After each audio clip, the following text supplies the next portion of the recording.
اعوذ باللہ من الشیطان الرجیم نحمده ونصلي على رسوله الكريم اما بعد فاعوذ باللہ من الشیطان الرجیم بسم اللہ الرحمن الرحیم.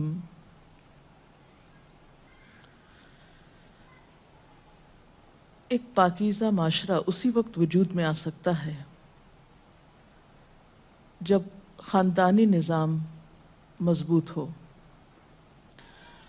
اور خاندانی نظام کی مضبوطی کا انحصار شوہر اور بیوی کے باہمی تعلقات پر ہوتا ہے. دونوں کے درمیان جب تک باہم موافقت نہ ہو، دونوں ایک دوسرے کے حقوق کا خیال نہ رکھیں، اس وقت تک خاندان کے اندر خوشی، راحت، سکون پیدا نہیں ہو سکتا. تو آئیے ہم دیکھتے ہیں کہ اسلام شوہر اور بیوی کو ایک دوسرے کے حقوق کی ادائیگی کے لیے کیا حکم دیتا ہے. سب سے پہلے شوہر کی ذمہ داریوں پہ بات کریں گے اور عورت کے حقوق پر. قرآن پاک میں اللہ سبحانہ وتعالی نے شوہر اور بیوی دونوں کو ایک دوسرے کا لباس بتایا ہے. ارشاد باری تعالیٰ ہے، ہن لباس لکم وانتم لباس لہن، وہ تمہارا لباس ہیں اور تم ان کا لباس ہو. اور لباس انسان کے لیے حفاظت، زیب و زینت اور سکون کا باعث ہوتا ہے. انسان اپنے لباس سے پہچانا جاتا ہے. انسان اپنے لباس کی کیئر کرتا ہے، اس کی حفاظت کرتا ہے، نگہداشت کرتا ہے، اس کے بارے میں کانشیس ہوتا ہے، اس سے غافل نہیں ہوتا، کیونکہ وہ اس کی شخصیت کو خوبصورت بناتا ہے. اور اگر لباس اچھا نہیں تو شخصیت داغدار ہو جاتی ہے. تو جس طرح لباس اور جسم کا باہم تعلق ہے، ایک مضبوط تعلق، قریبی تعلق، اسی طرح شوہر اور بیوی کا بھی باہم ایک مضبوط قریبی تعلق ہوتا ہے. اس لیے دونوں جب تک ایک دوسرے کے حقوق ادا نہ کریں، دونوں ایک دوسرے کا خیال نہ رکھیں، تو کوئی بھی خوشگوار خاندان جنم نہیں لے سکتا. تو آئیے دیکھتے ہیں کہ اس سلسلے میں اسلام کی تعلیمات کیا ہیں. سب سے پہلے شوہر کو یہ تلقین کی گئی کہ وہ بیوی کے ساتھ اچھا سلوک کرے. قرآن پاک میں اللہ تعالیٰ فرماتے ہیں، وَعَاشِرُوهُنَّ بِالْمَعْرُوفِ، اور ان عورتوں کے ساتھ معروف طریقے سے، بھلے طریقے سے زندگی بسر کرو. حجۃ الوداع کے موقع پر نبی صلی اللہ علیہ وسلم نے مردوں کو تلقین کرتے ہوئے فرمایا، لوگو سنو، عورتوں کے ساتھ اچھے سلوک سے پیش آؤ، کیونکہ وہ تمہارے پاس قیدیوں کی طرح ہیں. تمہیں ان کے ساتھ سختی کرنے کا کوئی حق نہیں سوائے اس صورت کے جب ان کی طرف سے کھلی ہوئی نافرمانی سامنے آئے. اسی طرح آپ نے اپنے اس خطبے میں یہ بھی فرمایا کہ دیکھو سنو، تمہارے کچھ حقوق تمہاری بیویوں پر ہیں اور تمہاری بیویوں کے کچھ حقوق تم پر ہیں. تمہارا حق ان پر یہ ہے کہ وہ تمہارے بستروں کو ان لوگوں سے نہ روندوائیں جن کو تم ناپسند کرتے ہو، اور تمہارے گھروں میں ایسے لوگوں کو نہ آنے دیں جن کا آنا تمہیں ناگوار ہو. اور سنو، ان کا تم پر یہ حق ہے کہ تم انہیں اچھا کھلاؤ اور اچھا پہناؤ. اسی طرح اسلام شوہر کو یہ حکم بھی دیتا ہے کہ وہ بیوی کے ساتھ خوش گمان رہے. اور اگر دیکھا جائے تو انسانی گمان اور انسانی سوچ انسان کے عمل کی بنیاد بنتی ہے. آپ کسی کے ساتھ بھی اچھا سلوک اسی وقت کر سکتے ہیں جب آپ اس کے بارے میں حسن ظن رکھتے ہوں، اس کے بارے میں اچھی سوچ رکھتے ہوں، اس کے لیے برا نہ چاہتے ہوں. اسی لیے ہم دیکھتے ہیں کہ قرآن پاک میں اللہ سبحانہ وتعالیٰ تلقین فرماتے ہیں کہ فَإِن كَرِهْتُمُوهُنَّ فَعَسَىٰ أَن تَكْرَهُوا شَيْئًا وَيَجْعَلَ اللَّهُ فِيهِ خَيْرًا كَثِيرًا، کہ اگر وہ تمہیں کسی وجہ سے ناپسند بھی ہوں تو ہو سکتا ہے کہ ایک چیز تمہیں پسند نہ ہو، مگر اللہ تعالیٰ نے اسی میں تمہارے لیے بہت کچھ بھلائی بنا رکھی ہو. اس مفہوم کو آپ صلی اللہ علیہ وسلم نے ایک حدیث میں یوں بیان کیا ہے کہ کوئی مومن اپنی مومنہ بیوی سے نفرت نہ کرے، اگر بیوی کی کوئی عادت اس کو پسند نہیں تو ہو سکتا ہے کوئی دوسری خصلت اس کو پسند آ جائے۔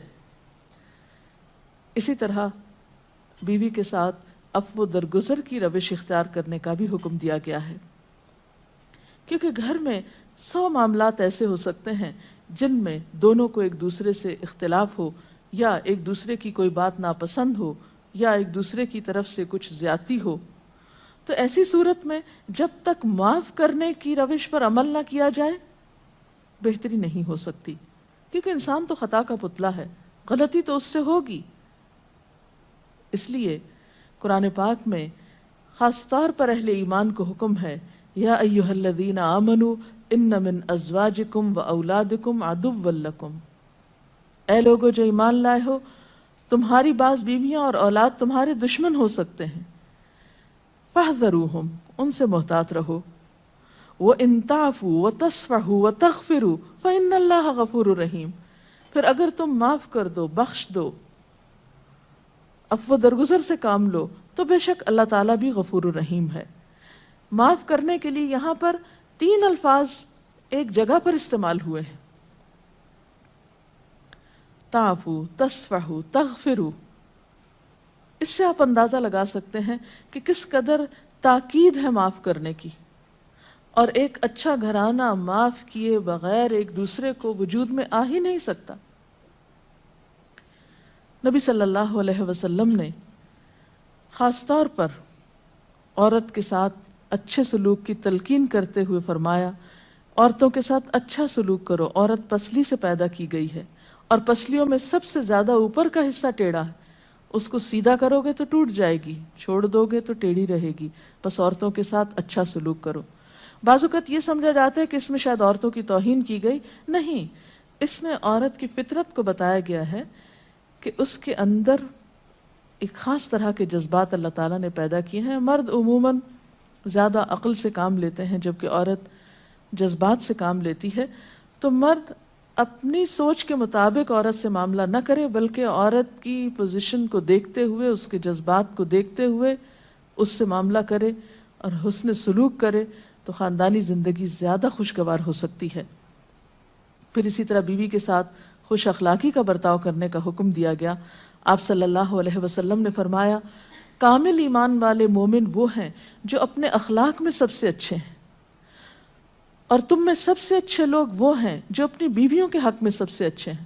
ہمارے ہاں تو اس شخص کو زن مرید کہا جاتا ہے جو بیوی کے ساتھ اچھا سلوک کرتا ہو، حالانکہ اللہ کے رسول صلی اللہ علیہ وسلم کے نزدیک سب سے اچھا مومن وہ ہے جو بیوی کے حق میں خوش اخلاقی برتتا ہے۔ یعنی کسی انسان کی خوش اخلاقی کا ثبوت اس سے نہیں دیا جائے گا کہ وہ اپنے گھر سے باہر کس کے ساتھ کیسا ہے، بلکہ یہ دیکھا جائے گا کہ وہ گھر کے اندر کیسا سلوک کر رہا ہے اپنے قریب ترین انسان کے ساتھ۔ حضرت عائشہ رضی اللہ تعالیٰ عنہا فرماتی ہیں کہ میں نبی صلی اللہ علیہ وسلم کے ہاں گڑیوں سے کھیلا کرتی تھی، میری سہیلیاں بھی میرے ساتھ کھیلتی، جب نبی صلی اللہ علیہ وسلم تشریف لاتے تو سب ادھر ادھر چھپ جاتی، آپ ڈھونڈ ڈھونڈ کر ایک ایک کو میرے پاس بھیجتے تاکہ وہ میرے ساتھ کھیلیں۔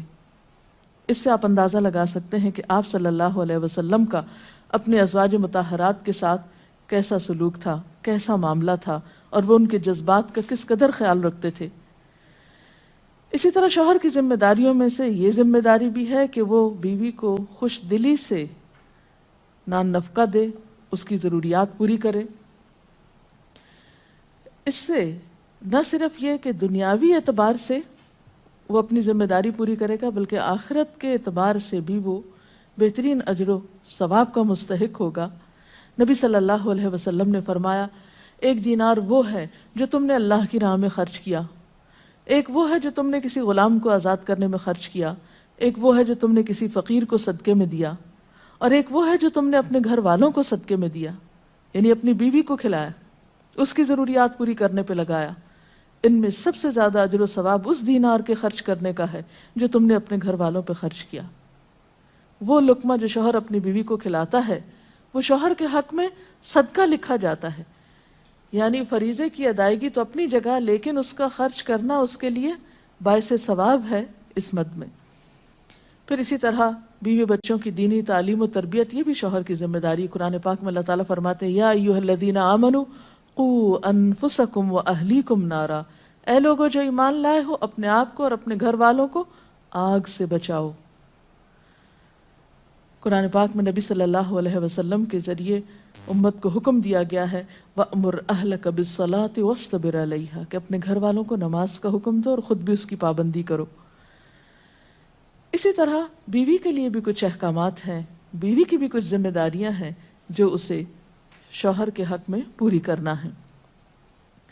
پہلی ذمہ داری یہ کہ بیوی خوشی کے ساتھ شوہر کی اطاعت کرے۔ قرآن پاک میں نیک عورتوں کی صفت یہ بتائی گئی ہے فالصالحات قانتات، نیک عورتیں فرما بردار ہوتی ہیں، ایک طرف اللہ کی اطاعت گزار اور دوسری طرف شوہر کی اطاعت گزار۔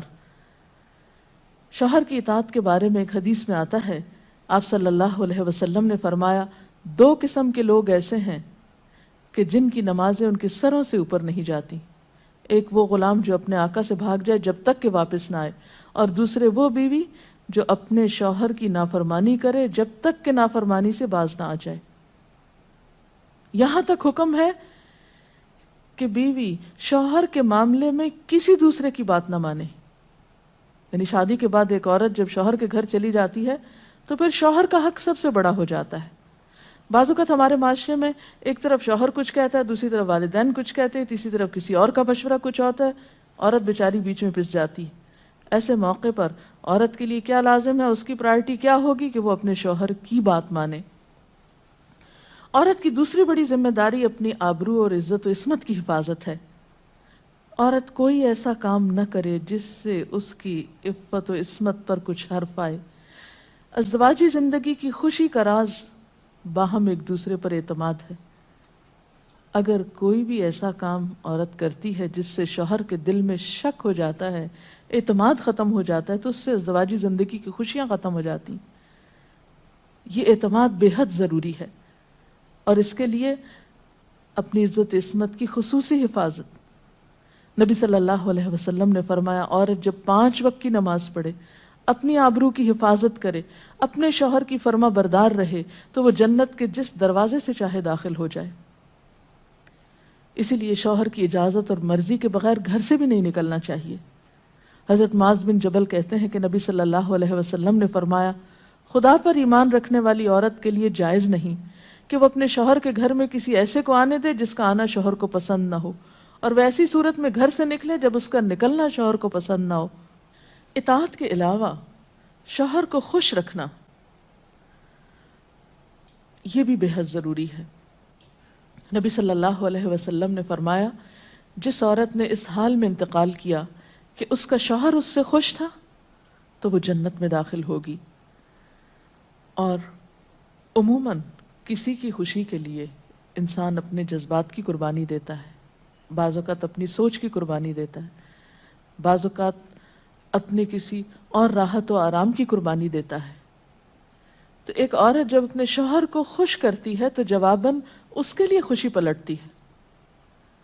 اس لیے گھریلو زندگی کی خوشی کا انحصار اسی بات پر ہے کہ دونوں ایک دوسرے کے لیے قربانی کے جذبات رکھتے ہوں، ایک دوسرے کے لیے رحمت اور ایک دوسرے کے لیے مودت کا ذریعہ ہوں، جیسا کہ قرآن پاک میں شادی کا مقصد ہی یہ بتایا گیا کہ دونوں کے درمیان باہم مودت اور رحمت کے جذبات ہوں، ایک دوسرے کے لیے سکون کا باعث ہوں، تاکہ انسانی زندگی بہترین طریقے پر رواں دواں رہے۔ اسی طرح شوہر سے محبت کا اظہار کرنا، اس کے ساتھ وفادار رہنا، اس کا احسان ماننا، یہ بھی بے حد ضروری ہے۔ حضرت اسماء کہتی ہیں کہ ایک بار نبی صلی اللہ علیہ وسلم میرے پاس سے گزرے، میں اپنی سہیلیوں کے ساتھ تھی، آپ نے ہمیں سلام کیا اور ارشاد فرمایا تم پر جن کا احسان ہے ان کی ناشکری سے بچو۔ تم میں سے ایک اپنے ماں باپ کے گھر کافی دنوں تک بن بیاہی بیٹھی رہتی ہے، پھر اللہ تعالیٰ اس کو شوہر عطا کرتا ہے، اولاد دیتا ہے، اور ان سارے احسانات کے باوجود اگر کبھی کسی بات پہ شوہر سے ناراض ہوتی ہے تو کہہ اٹھتی ہے میں نے تو کبھی تمہاری طرف سے کوئی بھلائی دیکھی ہی نہیں۔ تو یہ جملہ ناشکری کا جملہ ہے جو عورت کو نہیں بولنا چاہیے۔ قیامت کے دن اللہ تعالیٰ اس عورت کی طرف نظر رحمت اٹھا کر نہیں دیکھے گا جو شوہر کی ناشکری ہوگی۔ اور آخری بات یہ کہ عورت کے اوپر لازم ہے کہ وہ اپنے گھر بار، مال و اسباب اور اپنی ذمہ داریوں میں شوہر کی مددگار رہے، شوہر کی وفادار رہے۔ آپ صلی اللہ علیہ وسلم نے فرمایا قریش کی عورتیں کتنی اچھی عورتیں ہیں جو بچوں پہ بہت مہربان اور شوہر کے گھر بار کی حفاظت کرنے والی ہیں۔ آپ صلی اللہ علیہ وسلم نے ایک اچھی عورت کی خوبیاں بیان کرتے ہوئے فرمایا مومن کے لیے خوف خدا کے بعد سب سے مفید اور باعث خیر نعمت نیک بیوی ہے۔ اور نیک بیوی کون؟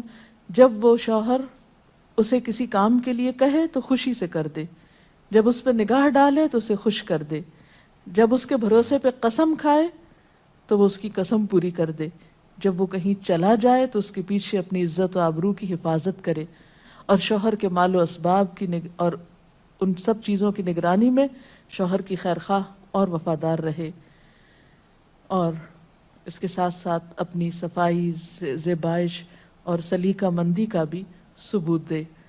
اس سلسلے میں اگر آپ کے ذہن میں مزید کچھ سوالات ہوں تو آپ کر سکتے ہیں۔ اگر والدین اور شوہر دونوں میں سے کسی ایک کی بات ماننے کا جیسے وقت ہو تو پھر کس کی بات پہلے مانی جائے گی؟ شادی کے بعد شوہر کی بات ماننا زیادہ ضروری ہے بنسبت کسی اور کے، کیونکہ واضح طور پر آتا ہے کہ عورت شوہر کے معاملے میں کسی دوسرے کی بات نہ مانے۔ اگر شوہر کوئی ایسا حکم دے جو کہ شریعت کے خلاف ہو تو کیا اس کا حکم ماننا چاہیے؟ شریعت دین کے خلاف؟ یہ تو ایک اصول ہے، لا طاعۃ لمخلوق فی معصیۃ الخالق، کہ کسی مخلوق کی یعنی کسی انسان کی اطاعت جائز ہی نہیں جہاں اللہ کی نافرمانی ہو رہی ہو۔ یہ تو ایک واضح اور طے شدہ بات ہے، اس لیے جہاں اطاعت کی بات ہوگی وہ معروف میں ہوگی، نیکی اور بھلائی کے کاموں میں ہوگی، شر میں اور برائی میں نہیں ہوگی۔ اگر کسی کا شوہر ناراض اس کا انتقال ہو جائے، وہ ناراض ہو اس کا انتقال ہو جائے، ایسی بیوی کیا کرے؟ بعد میں شوہر کے لیے دعا مغفرت کرے، اس کی طرف سے صدقہ خیرات کرے تو انشاءاللہ اللہ تعالیٰ معاف کرنے والا ہے۔ ڈاکٹر صاحبہ، اگر ایک پارٹنر اپنے حقوق، اپنے فرائض پورے کرتا ہے لیکن دوسرا جو ہے وہ نہیں کر رہا، تو اس صورت میں پھر کیا رویہ ہونا چاہیے؟ اس میں یہ کہ حسن سلوک کے ساتھ دوسرے شخص کو توجہ دلانی چاہیے کہ وہ اپنے حقوق پورے کرے، کیونکہ تالی دونوں ہاتھوں سے بجتی ہے۔ ایک شخص کب تک اچھا سلوک کر سکتا ہے اگر دوسری طرف سے اچھا سلوک نہ ہو؟ لیکن یہ یاد رکھیے کہ انسان بد اخلاقی کے ساتھ نہ کسی کا دل جیت سکتا ہے، زور زبردستی کے ساتھ کسی سے اپنے حقوق نہیں منوا سکتا۔ وقتی طور پہ ہو سکتا ہے کہ پریشرائز ہو جائے، لیکن کسی کے دل میں اپنی جگہ نفرت یا سختی سے نہیں بنائی جا سکتی، محبت کے ساتھ ہی بنتی ہے۔ اس لیے صبر سے کام لینا چاہیے، اس معاملے میں جلد بازی نہیں کرنی چاہیے، اور دوسرے کو اپنے اخلاق کے ساتھ درست کرنے کی کوشش کرنی چاہیے، کیونکہ شوہر اور بیوی کا باہم تعلق جو ہے وہ بنیادی طور پر ہے ہی محبت کا تعلق۔